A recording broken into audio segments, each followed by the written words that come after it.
এক সময় তুমি টের পাবে তোমার আসলে কাউকেই দরকার নেই, কাউকে না। বারবার এলোমেলো হয়ে যাওয়ার পর পৃথিবীর প্রতি একরাশ অভিমান করে তুমি আস্তে আস্তে নিজেকে নিজেই গুছিয়ে নিতে শিখবে।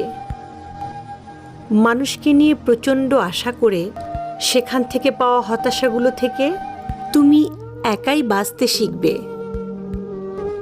আজ হোক কাল হোক তুমি শিখবেই। বারবার হোঁচট খেয়ে পড়ে যাবার পরে একদিন তুমি টের পাবে তুমি কারো হাত ধরে ওঠার জন্য অপেক্ষা না করে নিজে নিজেই উঠতে চেষ্টা করছো। তুমি টের পাবে তুমি আর আগের মতো নেই। সেই প্রচণ্ড রকমের ইমোশনাল, অভিমানী, বেশি আশা করা এবং অল্পতেই হতাশ হয়ে যাওয়া সেই দুঃখবিলাসী মানুষটা তোমার মাঝে আর বাস করে।